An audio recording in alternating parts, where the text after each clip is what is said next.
It is poignant that this week's Torah portion is Acharei Mot, meaning after death. That is the tragic and dramatic death of Aaron's sons, Nadav and Abihu, and also the week in which we commemorate Yom HaShoah, Holocaust Memorial Day, which was observed yesterday. You've heard me teach, or you may have heard me teach in the past, about a particular framing for considering the Holocaust that I learned from Dr. Leah Hockman, a professor of mine from rabbinical school. And that framing is posed as a question. Was the Holocaust capricious, that is, a result of sudden and unpredictable events, or was it inevitable, a necessary outcome of German history and European anti-Semitism? Our views on this question are important. If the horrors of Nazi genocide were inevitable, as some streams of Jewish thought argue, then we find little space for possibilities of resistance or alternative futures. In other words, if we perceive the world as fundamentally anti-Semitic, with no possibility for change, then our options are rather limited, and we are left primarily in a defensive posture. On the other hand, if terrible things are possible but not certain, we then find ourselves at the difficult but hopeful nexus of having choices and responsibility. It also means, importantly, that we can and must learn from the past and impact the future.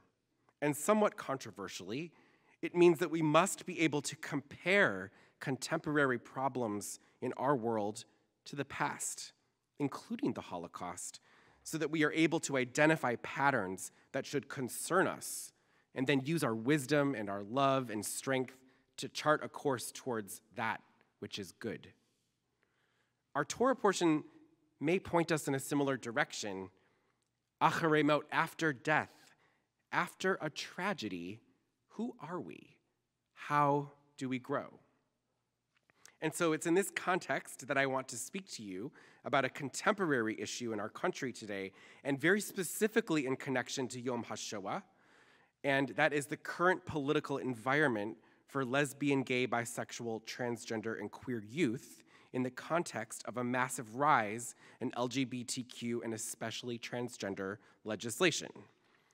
I know you probably didn't see that coming, but I got your attention, right? And unobvious connections are always an important place of learning, in my view. So let me first be really clear. I am not suggesting that anything happening in our country is a Holocaust or a genocide, okay? Got that? No one leave here thinking that. Rather, I am joining other LGBTQ people and allies in sounding the alarm about a specific type of political discourse, because in part, I think that the lessons of the Shoah demand this of us. Specifically, when any minority group is used as a scapegoat, we post-Holocaust Jews have a special obligation. One way to honor the memories of Jewish ancestors who were murdered is to have a sharp analysis of what is happening around us in our world today, and to believe and act like we can impact the future, that we can make it better. So a few data points I want to share with you from GLAAD, which is now just called GLAAD, but it used to be known as the Gay and Lesbian Alliance Against Defamation. 29 states have bills to restrict transgender youth health care, including a bill passed in Alabama making it a felony. 48 bills have been proposed to ban transgender youth from sports, passing into law this year in South Dakota, Oklahoma, Iowa, Kentucky, and Utah. 7 states are attempting to block bathroom access for transgender and nonconforming youth: Arizona, Iowa, New Hampshire, Oklahoma, South Dakota, Tennessee, and Virginia. And 17 state bills are out there to restrict or prohibit LGBTQ inclusive and or race inclusive curricula and books, including Washington, Tennessee, Oklahoma, and South Carolina. And 5 states have a so-called Don't Say Gay bill, prohibiting conversations in schools about sexual orientation and gender identity, the best known being Florida's, which was signed into law in March.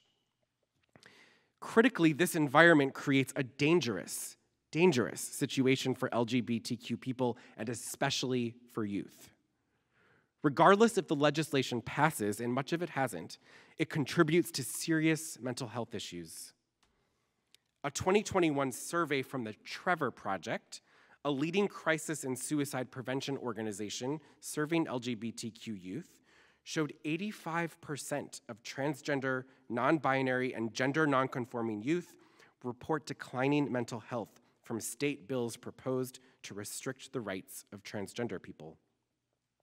The Trevor Project also reported that crisis contacts to them jumped 150% after dozens of bills were filed in Texas. Dr. Natasha Palopoulos, a pediatric psychologist at Holtz Children's Hospital in Miami, writes the following about the Don't Say Gay bill. This bill has no foundation in the understanding of child development and contradicts recommendations by the American Psychological Association for school environments to be open and affirming. Such affirming school environments decrease negative mental health and substance abuse risks for LGBTQ youth, as those who learn about LGBTQ issues are 23% less likely to attempt suicide. Affirming space for the spectrum of gender identity and sexual orientation is suicide prevention. As we know all too well, in the wake of the economic collapse of post-World War I Germany, many minorities, but especially Jews, became a convenient scapegoat for the massive socioeconomic problems facing German society. And the Nazis were able to build political power in part by using hatred and blame of minorities. Give people an enemy to point to and then tell them you will fight that enemy for them. It's an old and cheap trick, and this is what some political leaders in our country are doing today with LGBTQ youth. Also, please note, in case you were getting worried, I am not saying nor I believe that people pushing these bills forward are Nazis. I am saying that some of our political leaders, shamefully in my opinion, are using anti-LGBT rhetoric about LGBT young people to build political capital in a way that is not totally dissimilar to right-wing nationalism movements in history, including the German National Socialists. I know it can be easy for me living in San Francisco and serving this congregation to forget what the reality is like for some LGBTQ youth in our country. I'm blessed to currently be working with several LGBTQ B'nai Mitzvah students, and they each have loving and supportive families, teachers, and of course, rabbis.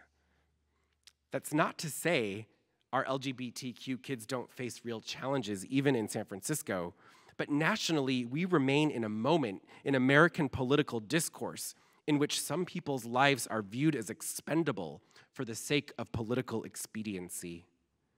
This means that there are children in danger because of dangerous political rhetoric.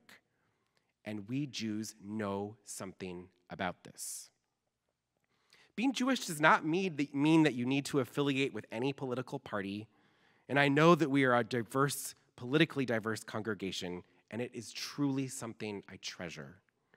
But I ask you to seriously consider the ethical demands of the history of the Holocaust, and specifically what those demands articulate about the treatment of minority groups given the history in Germany in the years leading up to the policy of genocide.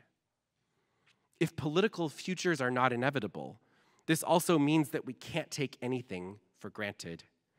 Well, it's true that many of those bills have not passed, some surely have, including devastating bills in Texas, Alabama, and Florida. What's next?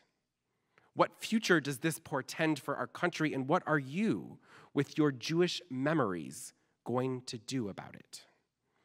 We can debate the merits of, for example, liberal and conservative economic and foreign policy, and arrive at vastly different yet principled positions.